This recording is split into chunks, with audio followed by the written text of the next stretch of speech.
Okay students, so our next chapter we will start is chapter 10, that is circle.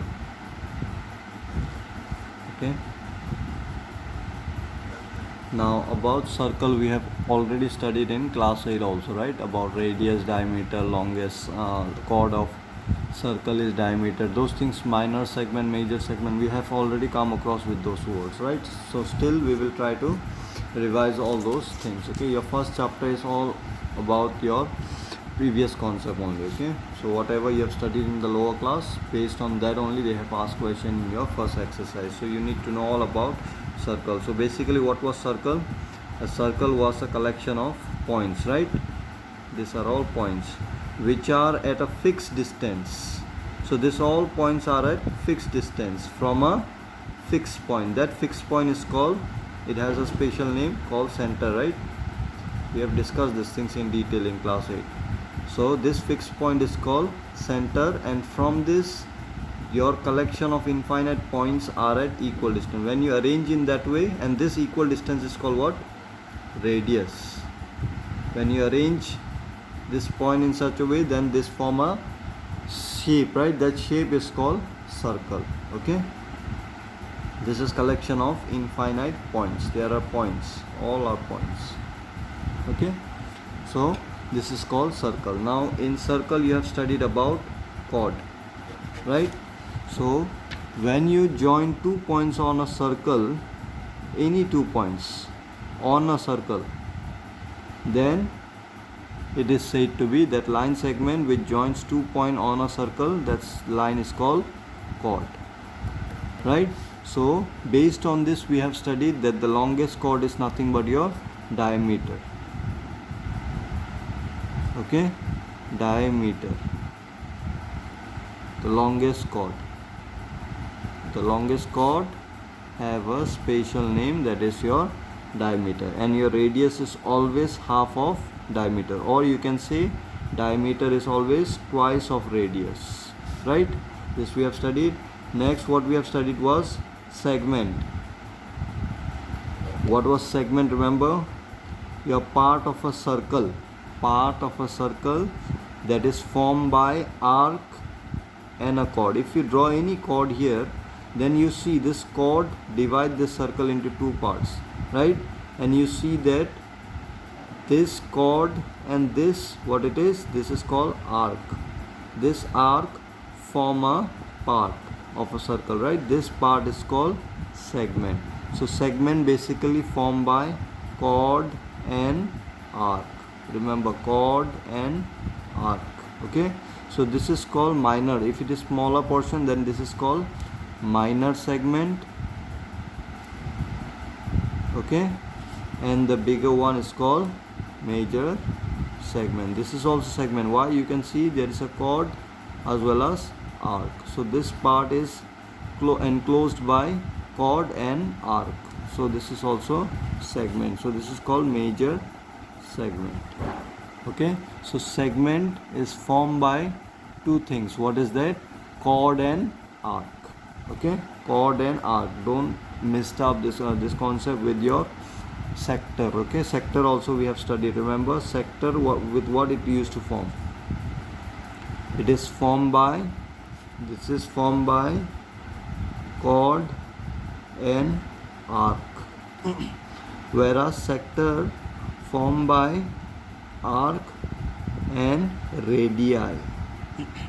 Radii means plural, right? You know, see, if I draw any 2 radii here, now the arc formed by this radii, and or you can say the area enclosed by this radii and arc, this area is called sector. Okay, so for segment what you can write? Area enclosed by chord and arc. Sector, what it is? Area enclosed by radii and arc. Okay, So this is your sector. Now what about this portion? Now this portion also you can see it is enclosed by this radii and this arc. Can you see? So it is also formed by radii and arc. So this segment, this portion is also called sector. This is called major sector. This is called minor sector. Okay, so if you want you can write down the definitions also. Okay, all the definitions also you can write down, though we have done this one in class 8 only. All the definitions we have done there, and related to that we have done some problems also in class 8. So same with your first exercise, is just a revision. So first exercise, let us do 10.1. So your first question is, let me show you. You please take out your textbook and see from there. Okay, your first question you can see it is fill in the blank. Okay, so what it says, the center of a circle lies in dash of the circle. So center of a circle lies where? In the exterior or interior of the circle? Yeah, interior of the circle. So you have seen circle radius is always inside the circle, right? Radius is always inside the circle, interior. So the answer for this one will be interior. Okay, next, a point whose distance from the center of a circle is greater than its radius lies in dash of the circle. So what they are saying is, a point whose distance from a center, there is a point. Now where it is we will know very soon. They have said whose distance from the center is greater than radius. So radius, you know, right, it will touch the circle.